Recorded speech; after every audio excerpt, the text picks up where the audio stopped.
Welcome to Two Tall Guys Talking Sales. I'm your host for this session. I'm Sean. And I'm Kevin. And together we're going to talk about a unique problem that you might be having in your sales process and your sales world. This 15 minutes is designed for salespeople, sales managers, and CEOs of the company that are trying to increase their revenue and trying to be more productive in your sales processes. So let's get started. Hey, Kevin, welcome back to the podcast. And for all the listeners out there in listener land and podcast land, thank you very much for tuning in. Hopefully you're catching this on a Tuesday afternoon as you're driving home, maybe a Wednesday morning as you're driving to work, and you just get a little bit of insight, get ready for the rest of the week and the rest of the month, the rest of the quarter. So Kevin, we've talked a couple times the last several weeks about buyer personas. And then when we were talking offline, we kind of came to the conclusion that we really haven't told anybody how to do a buyer persona. I don't think we can actually explain that in 15 minutes, 100%, but we can at least give some highlights, give some good short-term actions that people can do to create a buyer persona to allow them to be better at going after their customers. So I'm going to do a quick definition, and I'm going to turn it over to you and let you build on that definition and then talk about some of the things that you've done. So everybody out there, a buyer persona is a person probably made up, not by somebody that you actually can identify specifically in any individual client. So it's a combination of people, but it's a person that wants to buy your product. So you can have several of those. In fact, you should have several buyer personas within your organization that you're selling to. And in fact, you should have a customer persona, which is what kind of client are we going to go after? What does that company look like? What is the best type of client? But then it's the 4 or 5 or 10 people that actually make a decision on your product. And what do those people do in their job? And what is their persona? And how does all that work? Now, that was not a definition. That was an example. I'm sorry. But it's the best way for me to describe it. Kevin, maybe you can do a better job and dig into that concept a little bit more. Well, I appreciate that. And I love the idea of building a buyer persona because that gives us kind of a picture of who we're talking to, right? So if you're a salesperson and you may have heard buyer persona, you may have heard avatar, you may have heard a number of things. If you're a HubSpot user, buyer personas are part of the package that is a standard part of the package that you can fill out. I kind of want to step back from this whole topic for a minute and talk about how we get there. Let's talk about an order of operations. So you don't just wake up and say, I want to write buyer personas tomorrow, right? You start with your SWOT analysis. You talk about your ideal client profile, your unique selling proposition, because all those things inform your buyer personas. Now, I've done a lot of buyer persona work with my clients. I love this part because this gets us really, really tight on who we're talking to, why we're talking to them, and frankly, why they're talking to us, right? What makes a great client? So if you're out there and wondering how to get this process started, thinking that you've already done a SWOT analysis and you've done your USP and ICP, you've already done all that work, now's the time to talk about buyer personas. It's always a good time to go spend time with your customers, right? So next time you do a monthly or quarterly business review, take your top 15 customers, like the people you're dealing with, not just the brand names, the actual people you're talking to inside the business that invited you in, i.e., signed that initial contract with you, and go talk to them about why they're still doing business with you. Go figure out demographics, age, title, how long they've been with the company, where they went to school, what's their family status, all those things, income level, education level. Those are the demographic. The psychographic stuff is why are they dealing with you? What problem do you solve for them? What are their pain points? Why might they buy additional services from you? And when you put all that together for each of your 15 customers, emerging from that, you'll see trends. So here's an example. Imagine across the top of your spreadsheet, because remember, I'm a spreadsheet nerd. Across the top of your spreadsheet, you've got different people's names, actual people. Now, this is not going to make it out of your spreadsheet. You're never going to share this outside your organization, but this helps you capture data. So across the top, you've got the top row, you've got their names. Down the column A is where you're going to write what their demographics are, what their psychographics are, what their pain points are, all the things that you can learn about them. And then you start to figure out who says the same things. So if Sean is my first interview and I find out he is, he's in his, early or mid 40s, and he's that's right, that's the right reaction, Sean. Yeah, Sean's in his early 40s. This is his one and only job. He's got a master's in engineering. He's got all these different things demographically. Then we can go to, well, Sean, tell me, think back when you hired me to do this job for you, when we were working together initially. What were some of the things you're experiencing then? What do you get the most value out of now? And then you go to Kevin and interview him and realize that he's in his mid 20s and he's a dynamo. He is really out there moving the needle for the entire world. And then you go to talk to Mike and then Sally and then Sharon and all these different people, and you're asking them the same questions. And you're figuring out, these trends emerge. You realize that people in their second job, mid-career, late career, education, bachelor's plus, all the different things about their job. What we found when I was doing this, there was a really common challenge that people were having. They didn't have in-house skills. They needed to outsource skills for a project. When they outsourced the skills to us for a project, that then turned into, hey, there's skills beyond what we were needing that could do other projects. So it was that land and expand kind of sales strategy. So then what does that tell us? When we get a buyer persona, we find the person, all the demographics, the psychographics, why they hire us initially. Guess what your outreach prospecting activity should look like? Then well, how do you build on additional sales? Well, then guess what you should be talking about is your quarterly business reviews with the new clients, how you can do additional capabilities, discussions with them so you can surface all of your value adds. This is how you build buyer personas. And it may come from somebody who is early with you or has a specific type of project, product, or service solution they're needing, and how that solution grows up and becomes a bigger part of your business. This is how flagship relationships and flagship clients are built. You typically don't walk in and get 95% of their business. You walk in, they give you a test, they realize that you performed well in the test, and you get to grow with them, around them, for them, and it becomes a partnership. So in case everybody out there in listener land didn't already know this, you just got a in-depth education on how to do buyer personas from Kevin Lawson. And that was unbelievably on point. Thank you very much for teaching everybody that. I learned a few things that I'm going to take forward in my career as well. So I appreciate you giving that wisdom to everybody else. Thank you, Kevin. Well, Sean, when we started out this podcast, we said, hey, we want to give back to the community and help them avoid some pitfalls that we've experienced.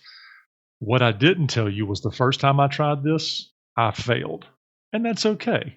The first time I tried this, I just spent time on the demographics. I said, okay, who's in their second job with this title? And who I go talk to them and ask them about how they got there, right? I didn't do a good job. So I had to skin my knees of sorts. And then I realized that my messaging to people with the director or the VP title wasn't really landing well. So I had to go back and retool all this information. And for all of you out there who have done a SWOT, who have done an ICP, who are working on buyer personas or unique selling propositions, it's okay to have a version 1 and a version 9, right? We want to help people grow up in their profession, because when we get better professionals that are better educated around the how to do their job, our industry gets better. We stop getting emails that say, would you like a list of prospects with this title? We don't want those. It's not additive. It's the used car sales monikers. It's the thing that are associated with, cancel that statement. By having people do a better job with their tactics and professional skills, we get better results that are affirmative to our profession. Salespeople are great people day in, day out. We shouldn't have to pay a tax because of bad salespeople doing bad things in the marketplace. Yeah, so it was interesting. Before we did this series of podcasts, I actually wanted to talk about Herb from WKRP in Cincinnati and talk about how bad of a salesperson he was. And Kevin says, no, that won't fit because, people don't remember who that is and all the rest. So what Kevin just described was exactly what Herb wasn't.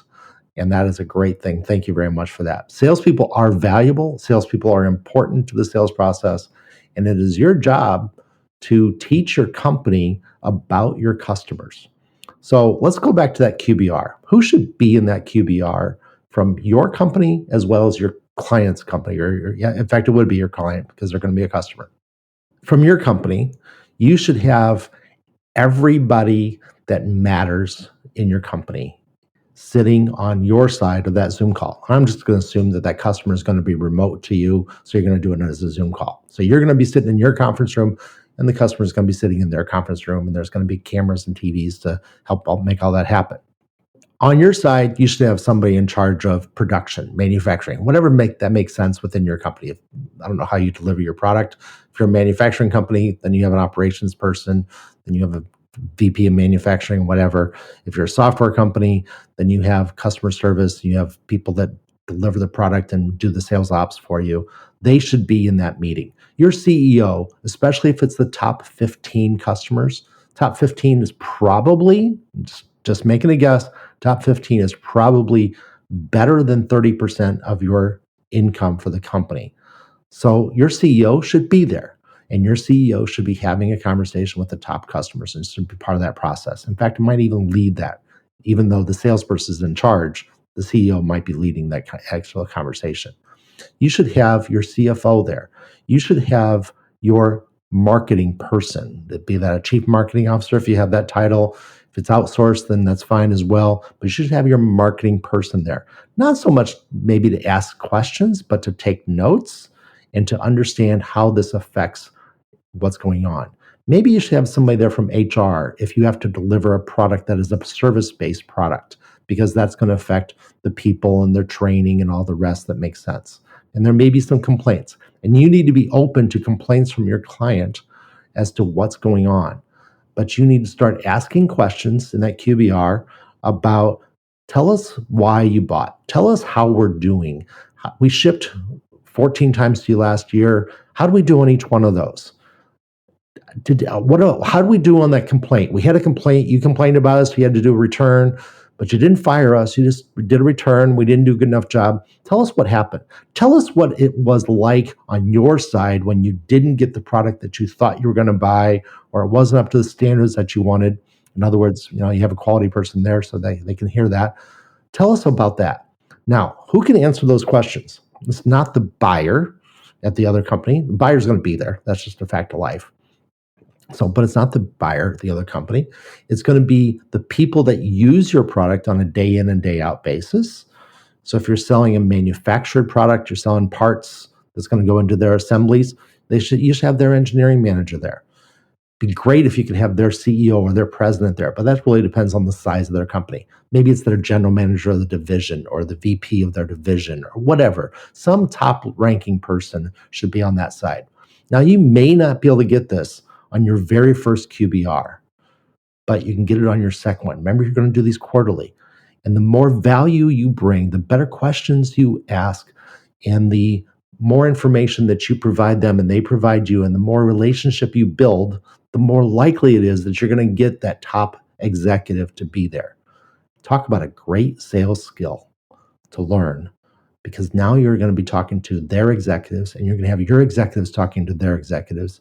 You're going to build a better relationship, and you get to build a buyer persona, because now you have all these people there, and you write down Sally is their engineering manager. Okay, fill that stuff out. And maybe you ask questions offline afterwards with the QBR. After the QBR is over, you say, Sally, tell me a little bit about your background. Tell me a little bit about this. I saw on LinkedIn that you do this.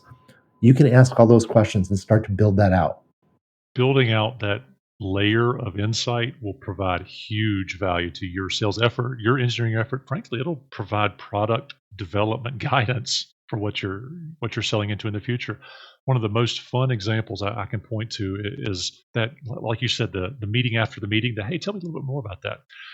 Working with a company on, after the meeting, we're kind of packing up, saying, "Hey, what else are y'all working on this year?" This was a really fun, engaging meeting. I learned a lot about your business that I didn't know just from the products I was selling. What other things are you working on? And I learned that they were working on a project that we could help with. Right? Think about MROs plus maintenance, repair, and operations. You're only selling the tool crib into a manufacturing plant, but you realize that they have a belts and hoses and replacement shop in their business, and you can sell there, but they didn't know that you offered that. And you didn't know that they needed that. That kind of collaboration is what is birthed out of these QBRs, these quarterly business reviews. QBR is a great time to really get sticky with your customer. Well, speaking of sticky, Sean, We're sticking right here on about 15 minutes, and I think we've covered a lot of ground here. Hopefully, the audience here has gotten something actionable. And if you want to know more about this, Sean and I have a lot of resources we can share on how to build these things. So we'd invite that conversation from you. Until next time, happy selling, and we look forward to seeing you next week on Two Tall Guys Talking Sales. And that's a wrap. Thanks again for joining Kevin and Sean on Two Tall Guys Talking Sales. Tune in every Tuesday, or when our podcast drops every Tuesday at 4:30, wherever you consume your podcast. And don't miss our monthly CEO workshop, where we unpack some of the big CEO questions facing your business. Until next time, we're looking forward to seeing you. Happy selling.